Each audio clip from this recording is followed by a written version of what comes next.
fonctionne. Nos anciens se sont battus pour obtenir en 1982 la retraite à 60 ans. Les grévistes d'aujourd'hui et les manifestants d'aujourd'hui se battent pour la récupérer, cette retraite à 60 ans.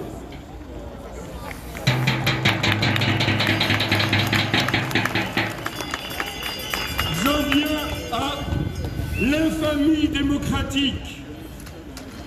Nous avons affaire à un gouvernement plus que borné. Rien qu'à voir la tête de la Première ministre, même les portes de prison sont plus sympathiques. Infamie démocratique, puisqu'il ne s'agit pas d'un projet de loi organique traditionnel. Il y a accélération du calendrier, instrumentalisation de la Constitution, avec à l'Assemblée 20 jours de débat où ils n'ont voté que 2 articles sur 20 et 15 jours de débat au Sénat. Alors au Sénat, les représentants indirects de la population, parce que c'est de la cooptation, hein, c'est entre amis que ces gens-là se choisissent. Les maires, soi-disant les grands électeurs, on se demande ce qu'ils sont de grands, mais c'est les termes, choisissent les sénateurs. C'est de la cooptation et c'est plus de la magouille qu'autre chose, les petits arrangements entre amis. Donc, on a le Sénat qui a voté en 15 jours cette contre-réforme, cette régression. Mais, aujourd'hui même, cet après-midi, comme ce n'est pas le même texte entre l'Assemblée et le Sénat, nous avons une commission mixte parlementaire. 7 sénateurs, 7 députés. Au total, 14 personnes qui cet après-midi, 14 personnes qui cet après-midi vont décider de l'avenir de millions et de millions de salariés et de millions de futurs retraités. C'est une aberration démocratique. C'est pas parce que c'est dans la Constitution que c'est bien. C'est une aberration démocratique. Et cette aberration démocratique, ça s'appelle un coup de force. Il est hors de question, à partir d'aujourd'hui, il est hors de question de laisser faire. À partir d'aujourd'hui, il est certain qu'on entre dans le dur de la bagarre. Dans le rail, les grèves sont reconduites. C'est les rippeurs, les éboueurs dans les grandes villes. Ça commence à se voir et ça commence à sentir mauvais. Ça sent mauvais à cause du gouvernement, à cause de Macron, à cause du carcan de l'Europe, de l'Union européenne, qu'on nous avait vendu comme la paix assurée, alors qu'actuellement, c'est la guerre, on se dirige tout droit vers la guerre, assurée également. Là, il y a de l'argent. Je rappelle une fois de plus pour nos amis journalistes que M. Macron, qui nous chipote 10-13 milliards et demi à l'horizon 2030, eh bien, il trouve 413 milliards d'euros pour le budget militaire à partir de 2024 jusqu'en 2030. 413 milliards d'euros. 59 milliards par an. On entre dans le dur. La bagarre ne fait que commencer sérieusement, véritablement. Il est certain que nous devons nous donner tous les moyens. Tous les moyens sont légitimes. Leur légitimité démocratique, elle n'est pas vraiment valable. Je rappelle qu'aux dernières élections législatives, 52% du corps électoral, 52% de nos concitoyens et concitoyennes, tellement écœurés par les réformes, les contre-réformes précédentes et la politique politicienne, ne sont pas allés voter. Alors qu'on ne vienne pas me parler du Parlement, du temple de la démocratie, des valeurs de la République française, des je ne sais quoi. Ces gens-là ne sont pas plus représentatifs. Nous, dans la rue, les salariés en grève, les agents des services publics qui débraient aujourd'hui, ont autant, sinon plus, de légitimité pour se battre et conserver ce qui existe, parce que la future loi travail est déjà dans les cartons. Monsieur Moscovici, le 25 janvier dernier, l'a dit au Sénat, si cette réforme est la mère des réformes, elle aura des enfants. Par conséquent, la jeunesse doit comprendre aussi que si nous ne l'emportons pas, effectivement, ça va être très très dur à l'avenir. Nous n'avons pas le choix. C'est parce que nous n'avons pas le choix que nous allons nous donner tous les moyens. Et la grève est un levier puissant dans les entreprises. Nous allons nous donner tous les moyens et toutes les actions sont légitimes. Cette contre-réforme, elle est injuste, elle est injustifiée, elle est intolérable, inacceptable. C'est la raison pour laquelle, encore aujourd'hui, il y a des dizaines, des centaines de milliers, voire plus, de manifestants de nos concitoyens dans les rues. Nous n'avons pas le choix, et parce que nous n'avons pas le choix, à nouveau, nous allons écrire une nouvelle page de l'histoire sociale de ce pays. Merci.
Ouais, ça doit être là. Hein.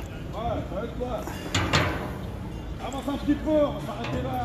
Il y a le soleil, il n'y a pas de voiture. Il n'y a pas de voiture.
Les serviettes de pied.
Moi, je l'ai toujours vu, je peux.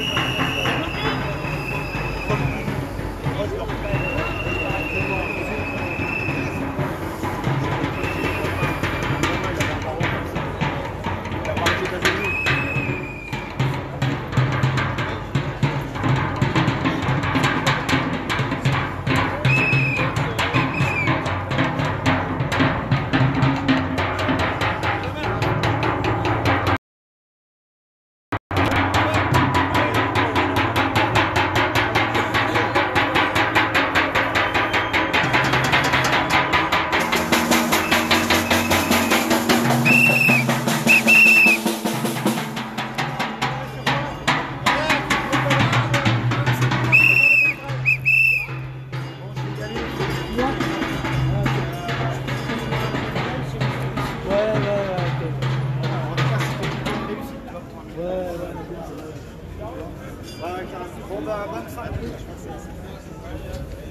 Ils viennent, David, si on veut discuter.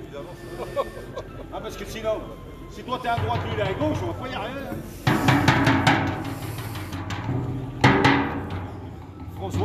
François, il croit qu'il est venu pour faire la solo, lui. Il met la musique au fond, on fait le bon temps.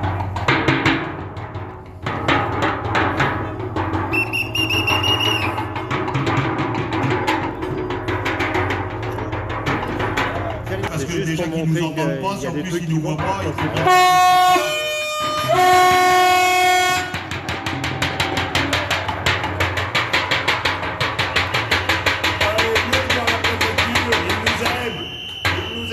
profondément. C'est pour ça que pendant 3 mois, ils vont nous pomper notre pognon dans les supermarchés. Parce qu'il paraît que l'inflation va durer encore 3 mois. 3 mois. Alors franchement, ce chiffre, je voudrais savoir d'où il sort. Tout à coup, les capitalistes se contentent de 3 mois à arnaquer le peuple. Ça m'étonnerait. Par contre, dans 3 mois, il y aura peut-être plus de mouvement social. Et du coup, les ordres, et tout va repartir comme de bien entendu. Voilà. Mais en ce moment, tout le monde est pris à la gorge et c'est pour ça qu'il y a de moins en moins de grévistes. Voilà. Ah ben c'est beau boulot des spéculateurs, les amis de Macron. Depuis bientôt 2 mois, les salariés, retraités, privés d'emploi, la jeunesse ont montré leur rejet du projet de réforme des retraites. Les mobilisations historiques prouvent notre force et notre détermination contre un projet de réforme inutile, injuste et brutal. Le gouvernement n'a aucune considération pour le monde du travail. Il n'écoute pas l'opinion publique très largement défavorable à la réforme et il use de toutes les manœuvres pour faire passer une réforme au service de la finance et des plus riches. 47.1 pour limiter les débats et pour faire adopter en moins de 50 jours sa réforme. L'utilisation du 44.3 au Sénat. Aujourd'hui, l'issue de l'examen en commission mixte paritaire au Sénat ne sera pas une grande surprise. Mais pour le gouvernement, rien ne se passe comme prévu. Après 2 mois de mobilisation, cette réforme est rejetée par l'ensemble de la population et le gouvernement n'est pas assuré d'avoir une majorité le 16 mars pour le vote à l'Assemblée. Après 2 mois de lutte et la mobilisation historique du 7 mars, Macron refuse de recevoir l'intersyndicale. Décidément, le président a un problème avec le débat, le dialogue social et plus généralement avec la démocratie. Aujourd'hui, la légitimité se trouve dans ces millions de travailleuses et travailleurs, de jeunes et de retraités qui manifestent et exigent le retrait du projet du gouvernement. Nos luttes expriment aussi une colère face à des conditions de vie toujours plus dégradées, une inflation galopante et des salaires en berne. Elles refusent cette société capitaliste sans avenir qui détruit l'environnement, propage la misère et provoque des guerres. C'est une lutte d'ampleur historique qui est engagée et qui se poursuit. Grévistes et manifestants se comptent par millions sur l'ensemble du territoire. En prenant appui sur les mouvements reconductibles engagés dans plusieurs secteurs, renforçons la contestation en reconduisant la grève dès demain. Même votée ou adoptée au 49.3, une loi ne peut pas s'appliquer. Une loi peut ne pas s'appliquer. La non-promulgation du contrat première embauche et la retraite par points en sont les meilleurs exemples. Alors partout, dans nos services, administrations et établissements, organisons-nous pour en finir avec la retraite à 64 ans. Merci d'être venus.